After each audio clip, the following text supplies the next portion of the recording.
Hello everyone. इस lecture में हम डिस्कस करेंगे मैकेनिक्स के बारे में। व्हाट इज़ मैकेनिक्स, मैकेनिक्स होता क्या है। मैकेनिक्स फिज़िक्स की वो ब्रांच है जहाँ पे हम मोशन की स्टडी करते हैं, फोर्स की स्टडी करते हैं, मैटर की स्टडी करते हैं। मैकेनिक्स के 3 पार्ट है, static, kinematics and dynamic. Static का मतलब जब ऑब्जेक्ट रेस्ट पे है उस टाइम पे जो स्टडी होती है, दैट इज़ कॉल्ड स्टैटिक्स। भाई अगर ऑब्जेक्ट रेस्ट पे भी है तो उस टाइम पे भी कुछ फोर्सेस तो एक्ट कर ही रही है ना बॉडी के ऊपर। तो जब ऑब्जेक्ट रेस्ट पे है उस टाइम पे जब हम स्टडी करते हैं तो दैट इज कॉल्ड स्टैटिक्स। जब ऑब्जेक्ट मोशन में होता है तो उसकी स्टडी को बोलते हैं काइनेमैटिक्स। जो काइनेमैटिक्स है उसमें हम मोशन की स्टडी करते हैं, कॉज ऑफ मोशन की स्टडी नहीं करते। यानी कि उस मोशन के पीछे वाले होने वाले जो कॉज हैं। भाई फॉर एग्जांपल ये कोई ऑब्जेक्ट है, ये मोशन में है, ये ऑब्जेक्ट जो है वो मोशन में है। तो काइनेमैटिक्स के अंदर हम इस मोशन की स्टडी करेंगे। ये ऑब्जेक्ट मोशन में आया है, इसके पीछे कोई ना कोई फोर्स तो एक्ट करी होगी। भाई इसके पीछे कोई ना कोई फोर्स एक्ट करी होगी तभी ये ऑब्जेक्ट मोशन में आया है। लेकिन ये जो फोर्स है इसकी स्टडी हम नहीं करेंगे, किसमें, काइनेमैटिक्स में। तो इस फोर्स की स्टडी हम किस में करेंगे, इस फोर्स की स्टडी हम करेंगे डायनामिक्स में। यानी कि जो कॉज ऑफ मोशन की स्टडी है वो डायनामिक्स में करते हैं। सो आई होप आपको स्टैटिक्स, काइनेमैटिक्स और डायनामिक्स अच्छे से क्लियर हो गया होगा। तो चलिए स्टार्ट करते हैं काइनेमैटिक्स के। तो काइनेमैटिक्स में हमने क्या करना है, मोशन की स्टडी करनी है, कॉज ऑफ मोशन की स्टडी नहीं करनी है। लेकिन मोशन की स्टडी करने से पहले हमें पता होना चाहिए कि रेस्ट क्या होता है। देखिए रेस्ट क्या होता है, जब कोई ऑब्जेक्ट अपनी पोजीशन को चेंज नहीं करता है with respect to its reference point with time. यानी कि रेफरेंस पॉइंट के रिस्पेक्ट में, टाइम के रिस्पेक्ट में जब कोई ऑब्जेक्ट अपनी पोजीशन को चेंज नहीं करता है तो वो कहलाता है रेस्ट। ठीक है, मान लो ये कोई ऑब्जेक्ट है, ये ए पोजीशन पे है, 2 सेकेंड हो गए ए पोजीशन पर ही है, 4 सेकेंड हो गए ए पोजीशन पर ही है, 6 सेकेंड हो गए ए पोजीशन पर ही है। यानी कि ऑब्जेक्ट जो है उसने टाइम के रिस्पेक्ट में अपनी पोजीशन को चेंज नहीं किया है। अब दूसरा हम देखते हैं रेफरेंस पॉइंट। ये रेफरेंस पॉइंट है ए। रेफरेंस पॉइंट का मतलब ये है कि जिस पॉइंट से हम देखना स्टार्ट करते हैं that is called reference point, जो ओरिजिन पॉइंट होता है। तो ये जो ऑब्जेक्ट है ये ए पोजीशन पर ही है, 2 सेकेंड पे भी ए पोजीशन पे था, 4 सेकेंड पे भी ए पोजीशन पे था, 6 सेकेंड पे भी ए पोजीशन पे था। क्या इसने अपनी पोजीशन बदली? नहीं। तो यानी कि ये पहले भी अपने रेफरेंस पॉइंट पे ए पे था और अब भी वो अपने रेफरेंस पॉइंट ए पर ही है। यानी कि इसकी पोजीशन में रेफरेंस पॉइंट के रिस्पेक्ट में कोई चेंज नहीं आया। तो ये क्या है, रेस्ट है। ये कैसी स्टेट है, रेस्ट की स्टेट है। अब मोशन क्या होता है, जब कोई ऑब्जेक्ट अपनी पोजीशन को चेंज कर लेता है अपने रेफरेंस पॉइंट के रिस्पेक्ट में और टाइम के रिस्पेक्ट में। फॉर एग्जांपल मान लो ये कोई ऑब्जेक्ट है, ये ए पोजीशन पे है, रेफरेंस पॉइंट क्या है, ए है, 2 सेकेंड हुए ये कहाँ पे आ गया, ए पोजीशन पे था। जब 4 सेकेंड हुए तो ये कहाँ पे आ गया, ये बी पोजीशन पे आ गया, ऑब्जेक्ट यहाँ पे आ गया। 6 सेकेंड हुए तो ऑब्जेक्ट जो है वो सी पोजीशन पे आ गया। यानी कि इसने, अगर हम टाइम के रिस्पेक्ट में देखें, 2 सेकेंड पे ए पोजीशन पे था, 4 सेकेंड पे बी पोजीशन पे था, 6 सेकेंड पे सी पोजीशन पे था। तो इसने अपने टाइम के रिस्पेक्ट में अगर हम देखें तो इसने, ऑब्जेक्ट ने अपनी पोजीशन चेंज करी है। किसके रिस्पेक्ट में चेंज करी है, अपने रेफरेंस पॉइंट के रिस्पेक्ट में। ये पहले ए पे था तो अब कहाँ पे आ गया, बी। तो रेफरेंस पॉइंट के रिस्पेक्ट में पोजीशन चेंज हुई है। ठीक है, फिर कहाँ पे आ गया, सी पे आ गया। तो यानी कि जब ऑब्जेक्ट जो है वो अपने रेफरेंस पॉइंट के रिस्पेक्ट में और टाइम के रिस्पेक्ट में जब पोजीशन को चेंज करता है that is called motion.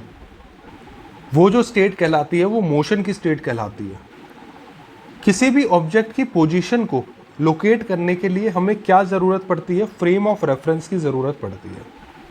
What is point object, जब साइज ऑफ ऑब्जेक्ट जो है वो बहुत ज़्यादा कम होता है as compared to distance. For example during revolution around sun, earth revolve करता है सन के अराउंड, तो अर्थ क्या है, पॉइंट ऑब्जेक्ट है। यानी कि अर्थ जब सन के अराउंड रिवॉल्व कर रहा है तो डिस्टेंस जो वो ट्रेवल कर रहा है वो बहुत ज़्यादा है एज कम्पेयर टू अगर हम अर्थ का साइज देखें। तो size of object is much lesser than the distance, then that object is called point object. इसके बाद हम डिस्कस करेंगे types of motion. First is rectilinear motion. देखिए रेक्टिलिनियर और ट्रांसलेटरी मोशन दोनों ही स्ट्रेट लाइन मोशन होते हैं, लेकिन डिफरेंस क्या है? अगर दोनों ही स्ट्रेट लाइन मोशन है तो भाई डिफरेंस है, तभी तो डिफरेंट नाम आए। तो जब कोई पॉइंट स्ट्रेट लाइन में मूव करता है तो वो कहलाता है रेक्टिलिनियर मोशन, और जब कोई बॉडी स्ट्रेट लाइन में मूव करती है तो वो कहलाती है ट्रांसलेटरी मोशन। ऐसे ही जब कोई पॉइंट सर्कुलर मोशन में मूव करता है, सर्कुलर पाथ में मूव करता है, तो वो कहलाता है सर्कुलर मोशन, और जब कोई बॉडी सर्कुलर पाथ में मूव करती है तो वो कहलाती है रोटेशनल मोशन। ऑसिलेटरी मोशन क्या होता है? To and fro motion is called oscillatory motion. Vibratory motion क्या होता है? जब ऑसिलेटरी मोशन फास्ट हो जाता है, यही ऑसिलेटरी मोशन जब फास्ट हो जाता है तो वो बन जाता है वाइब्रेटरी मोशन। सो जैसे कि मैंने आपको स्टार्टिंग में ही बताया था कि जो काइनेमेटिक्स है उसके अंदर हम मोशन की स्टडी करते हैं, मोशन का जो कॉज है उसकी स्टडी हम नहीं करते हैं। तो जब हम मोशन की स्टडी करते हैं तो कुछ पैरामीटर्स हमारे सामने आते हैं जिनको हम बोलते हैं parameters of kinematics. First is distance. Distance क्या होता है? Actual path covered by a moving object. एक मूविंग ऑब्जेक्ट एक्चुअल पाथ कितना कवर्ड कर रहा है, दैट इज कॉल्ड डिस्टेंस। ये एक स्केलर क्वांटिटी होती है। अच्छा, डिफरेंस क्लियर है स्केलर और वेक्टर क्वांटिटी में। स्केलर क्वांटिटी क्या होती है? स्केलर क्वांटिटी वो क्वांटिटी होती है जो सिर्फ और सिर्फ मैग्नीट्यूड के बारे में बताती है, यानी कि आपको न्यूमेरिकल वैल्यू के बारे में इंफॉर्मेशन देती है, जैसे 10, 20, ठीक है, 20 किलोमीटर, ठीक है। तो ये क्या है? न्यूमेरिकल वैल्यू के बारे में आपको बता रही है। तो मैग्नीट्यूड क्या होता है? जो आपको वैल्यू के बारे में बताती है, जैसे 10 kg, ये क्या है? मैग्नीट्यूड है। तो स्केलर क्वांटिटी क्या होती है? जो सिर्फ और सिर्फ मैग्नीट्यूड के बारे में बताती है। और वेक्टर क्वांटिटी क्या होती है? जो मैग्नीट्यूड के बारे में तो बताती है, इसके साथ साथ डायरेक्शन के बारे में भी बताती है। स्केलर क्वांटिटी डायरेक्शन के बारे में कुछ नहीं बताती। तो डिस्टेंस क्या है? Actual path covered by a moving object is called distance. ये एक स्केलर क्वांटिटी है, यानी कि ये न्यूमेरिकल वैल्यू के बारे में इंफॉर्मेशन देती है, डायरेक्शन के बारे में कोई इंफॉर्मेशन नहीं देती है। एसआई यूनिट क्या है? मीटर। और सीजीएस यूनिट क्या है? सेंटीमीटर। इसका डायमेंशनल फॉर्मूला क्या है? देखिए डायमेंशनल फॉर्मूला हम जब लिखते हैं तो हम तीन चीज़ें लेते हैं, mass, length and time. Mass, length and time. Distance में जो m है वो कुछ है ही नहीं, तो m यहाँ पे हो जाएगा 0। यहाँ पे जो टाइम है वो भी नहीं है, तो t हो जाएगा 0। और डिस्टेंस में लेंथ है तो l आ जाएगा 1। तो m0 l t 0, that is distance dimension formula of distance. इसके बाद अगर हम डिस्प्लेसमेंट की बात करें तो डिस्प्लेसमेंट क्या होता है? इनिशियल पोजीशन और फाइनल पोजीशन के बीच में जो शॉर्टेस्ट डिस्टेंस होता है, दैट इज कॉल्ड डिस्प्लेसमेंट। अब डिस्प्लेसमेंट जो है वो वेक्टर क्वांटिटी है। वेक्टर क्वांटिटी का मतलब क्या है? ये मैग्नीट्यूड के बारे में भी बताता है और इसके साथ साथ डायरेक्शन के बारे में भी बताता है। तो यानी कि डिस्प्लेसमेंट बेसिकली क्या है? डिस्टेंस प्लस इस डिस्टेंस के अंदर अगर हम डायरेक्शन को जोड़ देंगे तो ये बन जाएगा डिस्प्लेसमेंट। जैसे फॉर एग्जांपल मान लो फॉर एग्जांपल यहाँ पे अगर हम एक एग्जांपल लें, ये कोई ऑब्जेक्ट है, मैंने ये बोला कि ये ऑब्जेक्ट जो है वो 50 किलोमीटर मूव कर रहा है। मैंने सिर्फ इतनी बात करी कि ऑब्जेक्ट जो है वो 50 किलोमीटर मूव कर रहा है। तो ये क्या है? ये है डिस्टेंस। लेकिन जब मैंने ये बात करी कि ये जो ऑब्जेक्ट है ये 50 किलोमीटर मूव कर रहा है from A direction to B direction, यानी कि ये ऐसे मूव कर रहा है from A direction to B direction, from point A to point B, तो ये बन गया डिस्प्लेसमेंट। ये क्या बन गया? डिस्प्लेसमेंट। यानी कि मैंने जब डिस्टेंस के अंदर डायरेक्शन को जोड़ दिया तो वो डिस्प्लेसमेंट बन गया। तो इसीलिए डिस्प्लेसमेंट क्या है? वेक्टर क्वांटिटी है। इसकी एसआई यूनिट क्या है? मीटर। सीजीएस यूनिट क्या है? सेंटीमीटर। और डायमेंशनल फॉर्मूला वही सेम डिस्टेंस वाला, क्योंकि यहाँ पे मास तो है नहीं, जो टाइम है वो भी नहीं है, सिर्फ और सिर्फ लेंथ है, तो m0 l t0। डिस्टेंस जो होता है ना वो हमेशा ग्रेटर देन या फिर इक्वल टू डिस्प्लेसमेंट। डिस्टेंस जो है वो या तो डिस्प्लेसमेंट के बराबर होगा या फिर डिस्प्लेसमेंट से ज़्यादा होगा। यानी कि डिस्टेंस और डिस्प्लेसमेंट बराबर हो सकते हैं, बिल्कुल हो सकते हैं। ये क्या है? बराबर ही तो है। डिस्टेंस और डिस्प्लेसमेंट बराबर ही तो हैं, 50 किलोमीटर, दूसरा है 50 kilometre from A to B.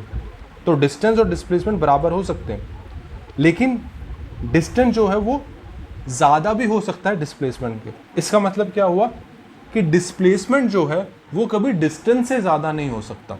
Distance के बराबर तो हो सकता है, लेकिन डिस्टेंस से ज़्यादा नहीं हो सकता। डिस्प्लेसमेंट हमेशा छोटा होगा, या तो बराबर होगा या छोटा होगा किससे, डिस्टेंस से। तो distance is always greater than equal to displacement का मतलब क्या है, डिस्टेंस और डिस्प्लेसमेंट बराबर हो सकते हैं, बिल्कुल हो सकते हैं। क्या डिस्प्लेसमेंट बड़ा हो सकता है डिस्टेंस से, नहीं हो सकता। डिस्टेंस बड़ा हो सकता है डिस्प्लेसमेंट से, डिस्प्लेसमेंट जो है वो छोटा होगा किससे, डिस्टेंस से। तो डिस्प्लेसमेंट या तो डिस्टेंस के बराबर होगा या फिर डिस्टेंस से छोटा होगा। For a moving particle distance can never decrease with time. Time के साथ जो है वो डिस्टेंस डिक्रीज नहीं हो सकता है, और डिस्टेंस जो है वो कभी भी नेगेटिव नहीं हो सकता है। इसके बाद बात करते हैं स्पीड की। स्पीड क्या होता है, डिस्टेंस अपॉन में time is called speed. Speed क्या है, distance covered by a object in 1 second. 1 second में किसी ऑब्जेक्ट ने कितना डिस्टेंस ट्रेवल किया है वो बन गई स्पीड। स्पीड क्या है, स्केलर क्वांटिटी है, यानी कि ये हमें मैग्नीट्यूड के बारे में बताती है।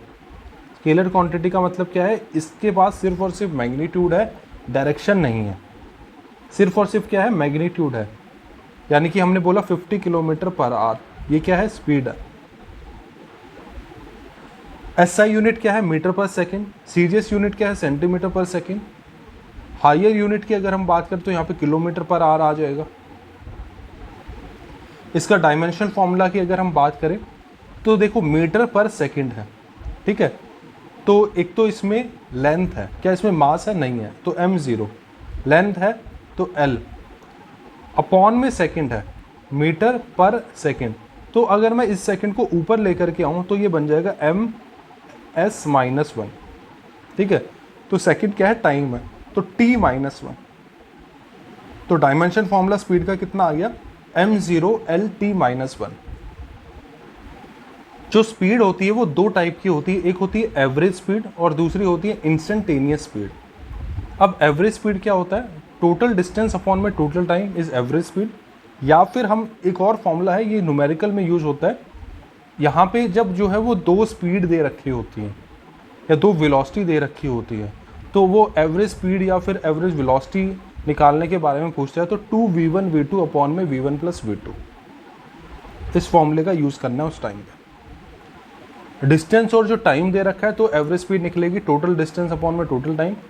लेकिन जब स्पीड दे रखी हो, मतलब आपको डिस्टेंस और टाइम नहीं दे रखा, स्पीड दे रखी है और दो स्पीड दे रखी है, तो उस टाइम पे एवरेज स्पीड निकालनी है। तो उसका फॉर्मूला होगा 2v1 v2 अपॉन में v1 प्लस v2।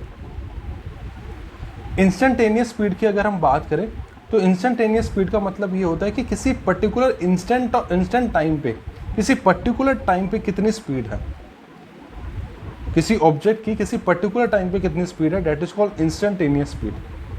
तो ये निकलता है dx/dt से, ठीक है। यहाँ पे इंस्टेंटेनियस स्पीड कितनी हो जाएगी, dx/dt। इसके बाद बात करते हैं वेलोसिटी की। वेलोसिटी क्या होता है, rate of change of displacement. Velocity जो है वो वेक्टर क्वांटिटी है, ठीक है। वेक्टर क्वांटिटी का मतलब ये मैग्नीट्यूड के बारे में तो बताएगी, इसके साथ साथ डायरेक्शन के बारे में भी बताएगी। तो वेक्टर क्वांटिटी मतलब ये मैग्नीट्यूड के बारे में भी बताती है और डायरेक्शन के बारे में भी बताती है।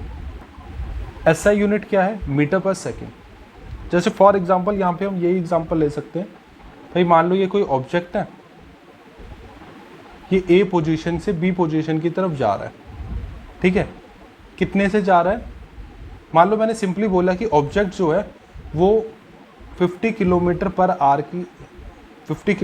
आवर की स्पीड से जा रहा है, ठीक है। ये मैंने सिंपली बोल दिया। तो ये मैंने क्या बताया, ये मैंने बताया है आपको स्पीड। लेकिन जब मैं आपको इस तरीके से बोलूं कि ए से बी की तरफ जा रहा है, ऑब्जेक्ट जो है वो ए पॉइंट से बी पॉइंट की तरफ जा रहा है 50 किलोमीटर पर आवर की स्पीड से, तो ये क्या बन गया, ये जो है ये बन गया वेलोसिटी। तो यानी कि यहां से हमें क्या समझ में आया कि वेलोसिटी क्या है, बेसिकली स्पीड में ही अगर हम डायरेक्शन जोड़ दें तो वो बन जाएगी वेलोसिटी। तो वेलोसिटी के लिए दो बातें याद रखनी है, एक तो rate of change of displacement, दूसरी speed plus direction is called velocity. ये एक वेक्टर क्वांटिटी है क्योंकि डायरेक्शन के बारे में भी बताती है। एसआई यूनिट मीटर पर सेकंड है, सीजीएस यूनिट सेंटीमीटर पर सेकंड है। हायर यूनिट की अगर हम बात करें तो वो किलोमीटर पर आर हो जाएगी। इसका जो डायमेंशन फॉर्मूला है वो स्पीड वाला ही होगा, m0 L t-1। जो वेलोसिटी है वो भी जैसे स्पीड की दो टाइप थी, एवरेज स्पीड और इंस्टेंटेनियस स्पीड, ठीक उसी तरीके से एवरेज वेलोसिटी और इंस्टेंटेनियस वेलोसिटी। एवरेज वेलोसिटी क्या है, टोटल डिस्प्लेसमेंट अपॉन में टोटल टाइम। भाई डिस्प्लेसमेंट क्या होता है, आप डिस्टेंस में डायरेक्शन जोड़ दो वो डिस्प्लेसमेंट होगी, तो टोटल डिस्टेंस अपॉन में टोटल टाइम। या फिर अगर दो वेलोसिटीज दे रखी है न्यूमेरिकल में तो 2v1 v2 अपॉन में v1 प्लस v2।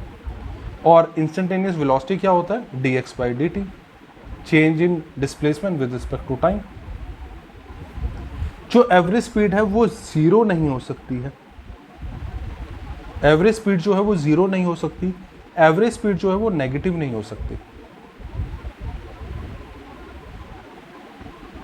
लेकिन जो एवरेज वेलोसिटी है वो जीरो भी हो सकती है, वो पॉजिटिव भी हो सकती है, वो नेगेटिव भी हो सकती है। ठीक है, ये पॉइंट ध्यान में रखना है कि जो एवरेज स्पीड है वो कभी जीरो नहीं होगी, कभी नेगेटिव नहीं होगी। क्यों? क्योंकि डिस्टेंस जीरो नहीं हो सकता, डिस्टेंस नेगेटिव नहीं हो सकता, तो एवरेज स्पीड कैसे जीरो नेगेटिव हो जाएगी। लेकिन जब हम एवरेज वेलोसिटी की बात करते हैं तो डिस्प्लेसमेंट जीरो हो सकता है, बिल्कुल हो सकता है।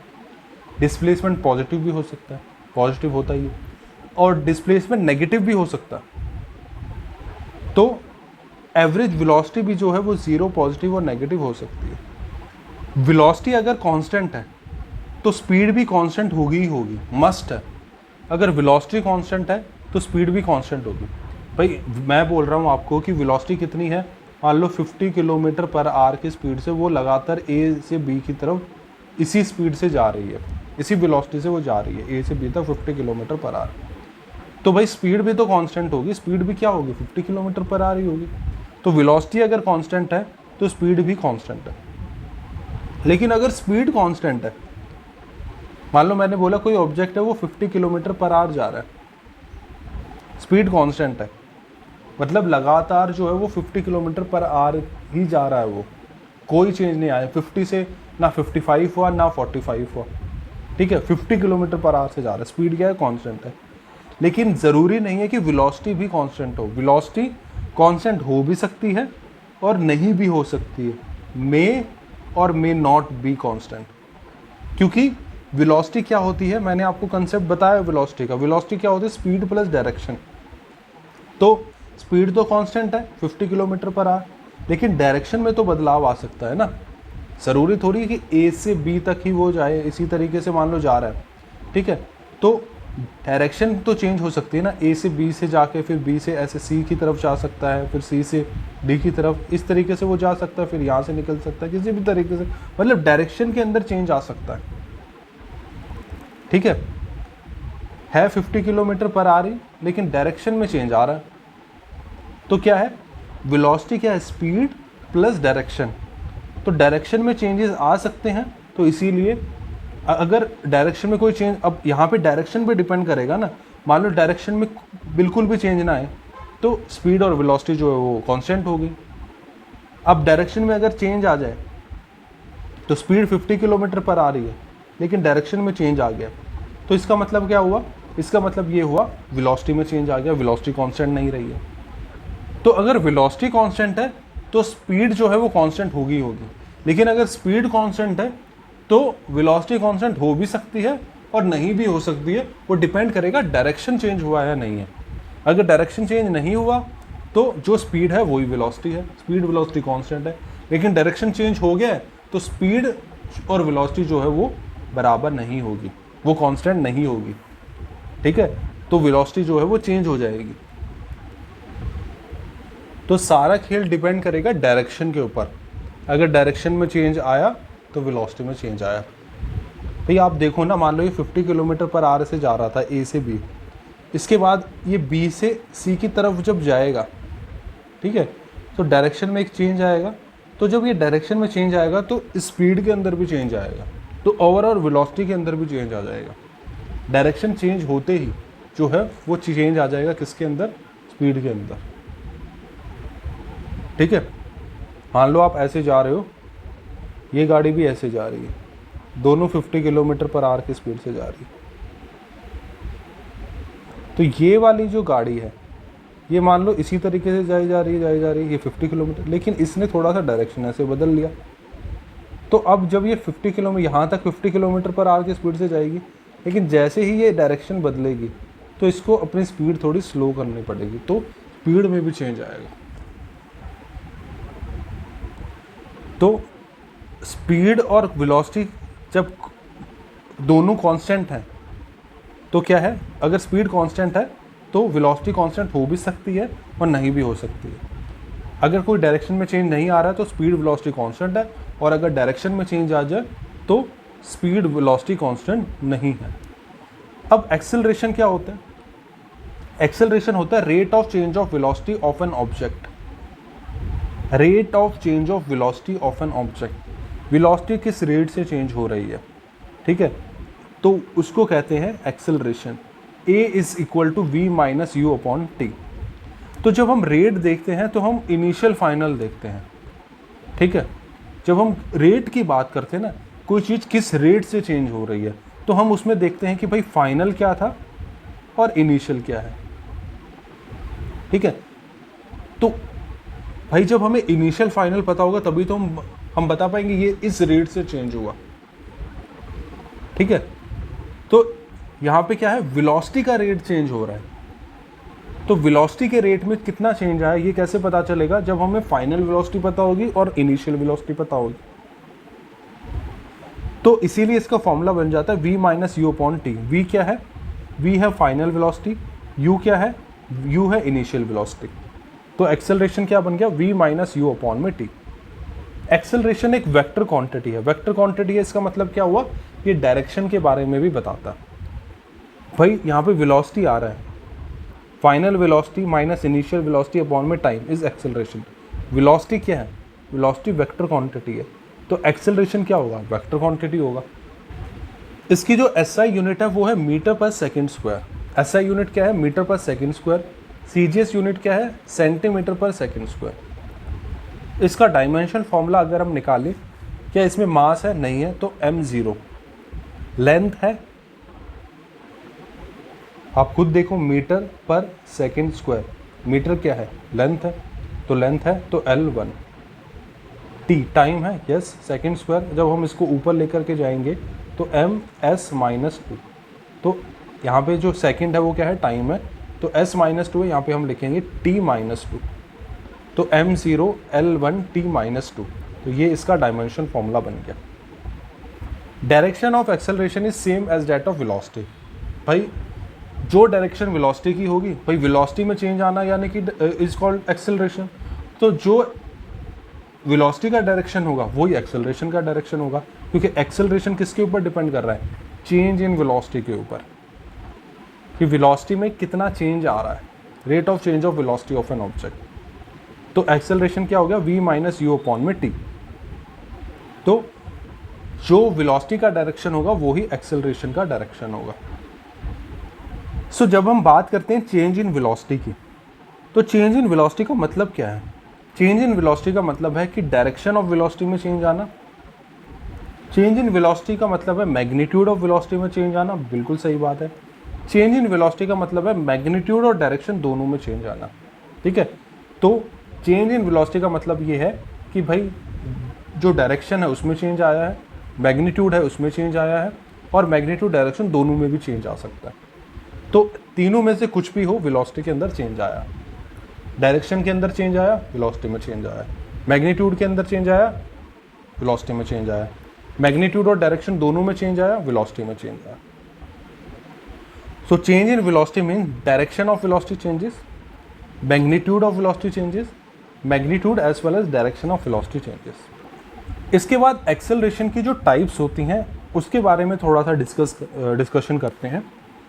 तो first is average acceleration. Average acceleration means total change in velocity upon में total time taken. Instantaneous acceleration, acceleration of an object at a given instant of time. A is equal to dv by dt. Instantaneous acceleration मतलब particular instant पे कितना change आ रहा है, ठीक है. velocity के अंदर किसी particular given instant of time में कितना change आ रहा है, that is called instantaneous acceleration. और इसको हम कैसे निकालते हैं, dv by dt से. यानी कि जब हम particular instant की बात करते हैं, अच्छा यहाँ पे हम dv by dt क्यों ले रहे हैं, यहाँ पे हम इसीलिए रह रहे हैं कि जब हम पर्टिकुलर इंस्टेंट की बात करते हैं तो बहुत स्मॉल यूनिट की बात करते हैं, और डिफरेंशिएशन जब हम करते हैं तो स्मॉल यूनिट की बात करते हैं, ठीक है. तो इसीलिए dv बाई dt का मतलब फॉर द स्मॉल चेंज, ठीक है. तो dv by dt. Zero acceleration का मतलब क्या है, ये बहुत इंपॉर्टेंट है. जीरो एक्सेलरेशन का मतलब ये नहीं है कि वेलोसिटी जीरो है, ठीक है. जीरो एक्सेलरेशन का मतलब बिल्कुल भी ये नहीं है कि वेलोसिटी जीरो है, सीधे एक्सेलरेशन जीरो है.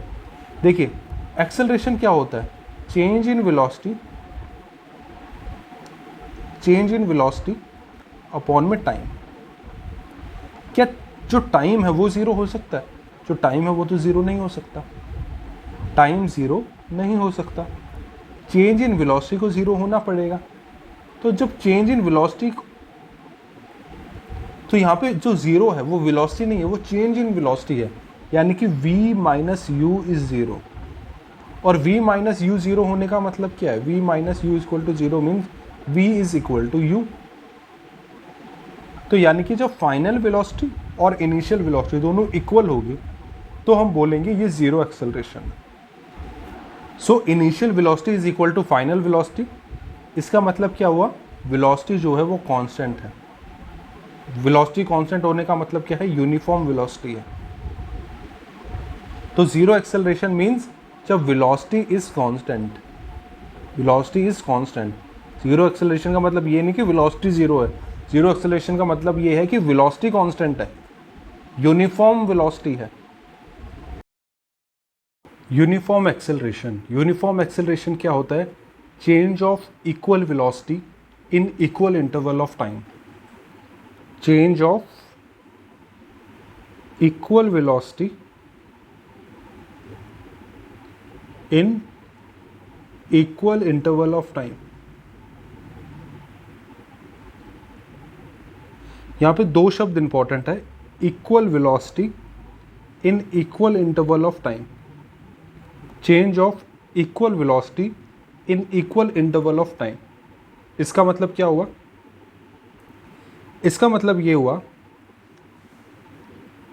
कि ये मान लो 20 किलोमीटर पर आवर है, ये 20 kilometre per hour, 40 kilometre per hour, 60 kilometre per hour, ये वेलोसिटी. 20 किलोमीटर पर आवर से 40 किलोमीटर पर आवर होने में 1 घंटा लगा. फिर अगले 1 घंटे के अंदर 40 किलोमीटर पर आवर से 60 किलोमीटर पर आवर होगा. यानी कि change of equal velocity, velocity के अंदर चेंज तो आया है लेकिन इक्वल वेलोसिटी में चेंज आया है. 20 kilometre per hour, 40 kilometre per hour, 60 kilometre per hour.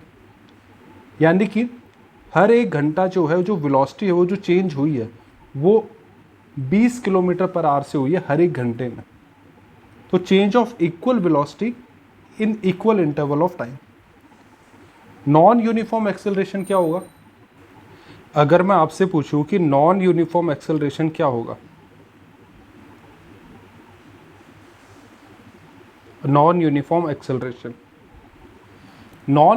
Acceleration का मतलब होता है change of unequal velocity in equal interval of time. यहां पे क्या है, unequal velocity, change of unequal velocity in equal interval of time. यानी कि ये 20 किलोमीटर पर आवर, ये 50 किलोमीटर पर आवर हो जाता है, ये 1 घंटे में हुआ. फिर अगले 1 घंटे में क्या होता है, 1 घंटे के गैप में ये हो जाता है 90 किलोमीटर पर आवर. तो यानी कि वेलोसिटी के अंदर जो चेंज आपको दिख रहा है भाई, इक्वल इंटरवल ऑफ टाइम तो है एक ही घंटे में चेंज हो रही है वेलोसिटी, लेकिन जो वेलोसिटी चेंज हो रही है वो अनइक्वल है, 20 से 50, 50 से 90। यहाँ पे जो गैप आ रहा है वो 30 का आ रहा है, यहाँ पे जो गैप आ रहा है वो 40 का आ रहा है, यानी कि अनइक्वल वेलोसिटी है, change of unequal velocity in equal interval of time. Time interval तो इक्वल है, लेकिन जो वेलोसिटी के अंदर जो चेंज आ रहा है वो अनइक्वल वेलोसिटी में चेंज आ रहा है, change of unequal velocity in equal interval of time. तो अगर जो चेंज है वो इक्वल वेलोसिटी हो in equal interval of time, change of equal velocity in equal interval of time, तो हो जाएगा यूनिफॉर्म एक्सेलरेशन। और change of unequal velocity in equal interval of time हो तो हो जाएगा नॉन यूनिफॉर्म एक्सेलरेशन। इसके बाद आपको इक्वेशन ऑफ मोशंस याद होनी चाहिए, जो कि न्यूमेरिकल में यूज़ होती है। ये जो इक्वेशन ऑफ मोशन है ये कांस्टेंट या फिर यूनिफॉर्म एक्सेलरेशन में ही वैलिड होती है, ये चीज़ ध्यान में रखना। Equation of motion valid when acceleration is uniform और कांस्टेंट। इक्वेशन ऑफ मोशन क्या क्या है? v is equal to U plus A T, S equal to U T plus half A T square, V square minus U square equal to 2as, और S nth का formula क्या है? V not plus A by two 2n minus 1। तो ये जो equation of motion है ये आपको ध्यान में होनी चाहिए। इसके बाद हम बात करते हैं ग्राफ्स की। देखिए, दो टाइप के ग्राफ होते हैं, एक होता है डिस्टेंस टाइम ग्राफ और दूसरा होता है वेलोसिटी टाइम ग्राफ। डिस्टेंस और टाइम के बीच में जो ग्राफ बनता है वो डिस्टेंस टाइम ग्राफ कहलाता है, और जो वेलोसिटी और टाइम के बीच में जो ग्राफ बनेगा वो क्या होगा? वेलोसिटी टाइम ग्राफ होगा। तो सबसे पहले बात करेंगे डिस्टेंस टाइम ग्राफ की। जब ऑब्जेक्ट रेस्ट पे है तो डिस्टेंस टाइम ग्राफ कैसा देखने के लिए मिलेगा? ऑब्जेक्ट क्या है? रेस्ट पे है, यानी कि ऑब्जेक्ट की पोजीशन जो है वो चेंज नहीं हो रही है, यानी कि जो डिस्टेंस का जो कोई भी एक पोजीशन ले लो और वो चेंज मत करो। जैसे मान लो मैंने 15 ले लिया, तो भाई 2 सेकंड पे भी ये 15 पे था, 4 सेकंड पे भी 15 पे, 6 सेकंड पे भी 15 पे, 10 सेकंड पे भी 15 पे, 8 सेकंड पे भी 15 पे। तो यानी कि जो टाइम है, जैसे जैसे टाइम बीतता गया वैसे वैसे जो है वो इसकी पोजीशन नहीं बीती, यानी कि उसकी पोजीशन में कोई चेंज नहीं आया। टाइम के अंदर चेंज देखने के लिए मिला, भाई टाइम तो बढ़ता जाएगा ना, टाइम के अंदर तो चेंज होगा, तो टाइम है वो तो इंक्रीज होता जाएगा, लेकिन पोजीशन वहीं की वहीं है, ऑब्जेक्ट की पोजीशन में कोई चेंज नहीं आया। तो इस तरीके का हमारे पास ग्राफ बनेगा। तो ये क्या है? एक स्ट्रेट लाइन बनेगी जो कि टाइम एक्सिस के पैरेलल होगी। तो जो डिस्टेंस टाइम ग्राफ होता है, जब ऑब्जेक्ट रेस्ट पे हो तो जो डिस्टेंस टाइम ग्राफ बनता है वो स्ट्रेट लाइन बनता है पैरेलल टू टाइम एक्सिस। जब यूनिफॉर्म मोशन होता है, यानी कि जो ऑब्जेक्ट है वो यूनिफॉर्म मोशन में है, तो उस टाइम पे डिस्टेंस टाइम ग्राफ कैसा बनेगा? उस टाइम पे जो डिस्टेंस टाइम ग्राफ बनेगा वो स्ट्रेट लाइन बनेगा, और जो डिस्टेंस टाइम ग्राफ का जो स्लोप होगा वो क्या देगा? यहाँ पे स्पीड बताएगा ऑब्जेक्ट की। मोशन जब नॉन यूनिफॉर्म होगा तो उस टाइम पे डिस्टेंस टाइम ग्राफ कैसा देखने के लिए मिलेगा? हमें एक कर्व शेप में डिस्टेंस टाइम ग्राफ देखने के लिए मिलेगा जब नॉन यूनिफॉर्म मोशन होगा। यहाँ पे जो डिस्टेंस टाइम ग्राफ का स्लोप है वो हर एक पॉइंट टू पॉइंट जो है वो वेरी करेगा। सो अब हम बात करेंगे वेलोसिटी टाइम ग्राफ की, यानी कि हम वेलोसिटी और टाइम के बीच में ग्राफ बनाएंगे। तो जब यूनिफॉर्म मोशन होगा तो उस टाइम पे वेलोसिटी टाइम ग्राफ कैसा होगा? जब यूनिफॉर्म मोशन होगा तो वेलोसिटी टाइम ग्राफ कैसा होगा? यानी कि यूनिफॉर्म मोशन का मतलब ये है वेलोसिटी जो है वो टाइम के रिस्पेक्ट में चेंज नहीं हो रही है, तभी यूनिफॉर्म मोशन है। मतलब वेलोसिटी जो है वो सेम है। मान लो ये मैं वैल्यू मान लेता हूँ, ये है मान लो 40 मीटर पर सेकेंड मान लो। तो मान लो कोई ऑब्जेक्ट है वो 40 मीटर पर सेकेंड की स्पीड से वेलोसिटी से जा रहा है, तो यहाँ पे जो वेलोसिटी है वो चेंज होती रहेगी, मतलब सॉरी यहाँ पे जो टाइम है वो चेंज होता है, जो टाइम है वो चेंज हो रहा है, और जो टाइम है वो तो हमेशा चेंज होता है, जो टाइम है वो तो बढ़ता रहता है, लेकिन जो वेलोसिटी है वो 40 मीटर पर सेकेंड है। यानी कि यहाँ पे भी 40 मीटर पर सेकेंड, यहाँ पे भी 40 मीटर पर सेकेंड, यहाँ पे भी, यहाँ पे भी, मतलब टाइम चेंज हो रहा है, वेलोसिटी 40 मीटर पर सेकेंड भी है। तो इसको कहते हैं यूनिफॉर्म मोशन। अब अगर हम इसका ग्राफ बनाएं तो इसका जो ग्राफ बनेगा वो कैसा बनेगा, स्ट्रेट लाइन बन रहा है, straight line parallel to time axis. तो जब यूनिफॉर्म मोशन होगा तो उस टाइम पे वेलोसिटी टाइम ग्राफ जो होगा वो कैसा बनेगा, स्ट्रेट लाइन बनेगा पैरेलल टू टाइम एक्सिस। और जो area under the shaded rectangle होगा, area under the shaded rectangle जो होगा वो क्या देगा, डिस्टेंस या फिर डिस्प्लेसमेंट बताएगा। ये डिस्टेंस या डिस्प्लेसमेंट कैसे बताएगा, आप मान लो ये रेक्टेंगल, इसको कंप्लीट करो, ये रेक्टेंगल बन गया, ठीक है, ये रेक्टेंगल बन गया, तो ये लेंथ हो गई, ये हो गया ब्रेथ, ठीक है।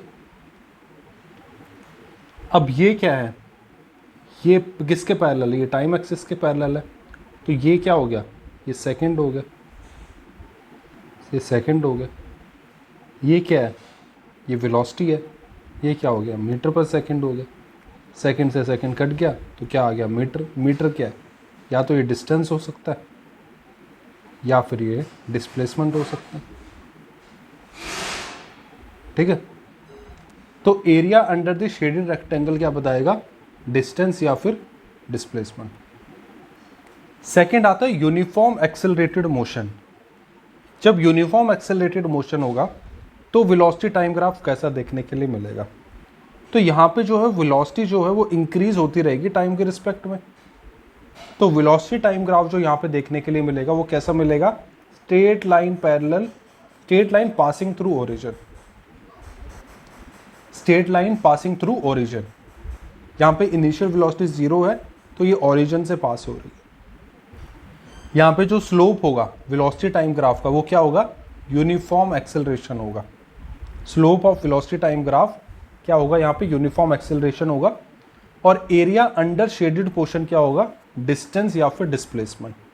एरिया अंडर शेडेड पोर्शन, तो अगर हम एरिया अंडर शेडेड पोर्शन लगाए तो इस ट्रायंगल को हम कंप्लीट कर लेते हैं, यही होगा एरिया अंडर शेडेड पोर्शन।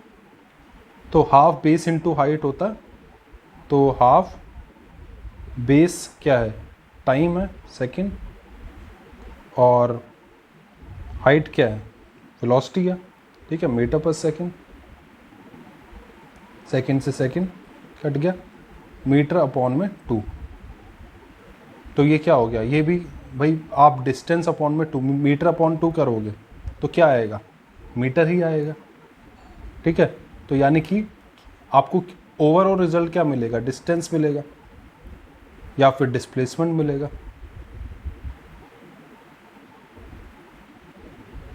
तो एरिया अंडर शेडेड पोर्शन क्या आएगा, डिस्टेंस या फिर डिस्प्लेसमेंट।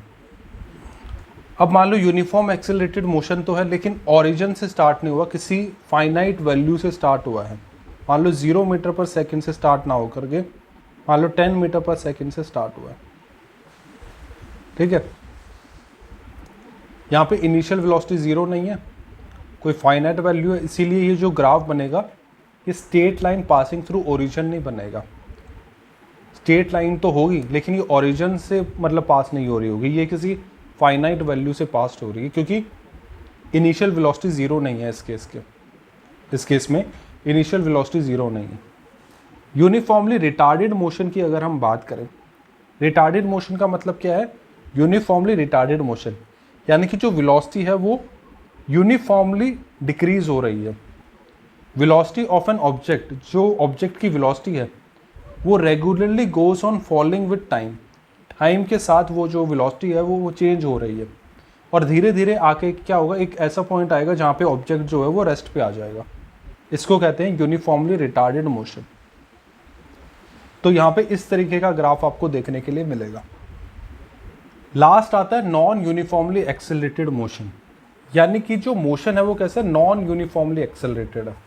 एक्सेलरेटेड का मतलब क्या है, वेलोसिटी के अंदर चेंज तो आ रहा है लेकिन नॉन यूनिफॉर्मली आ रहा है।